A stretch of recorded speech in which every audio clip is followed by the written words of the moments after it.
$7 million in this facility so that we could ensure future spacecraft are able to return our astronaut crew back to Earth safely in water-based landings.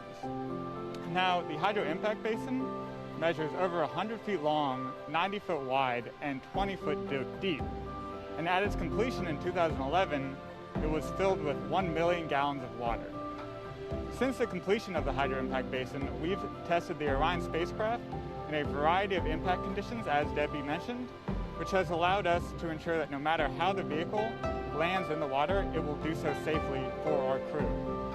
In addition to testing Orion, we've also been able to test some of the commercial crew program vehicles out here at the facility, really ensuring that no matter what spacecraft our astronauts are in, they are able to return to Earth safely.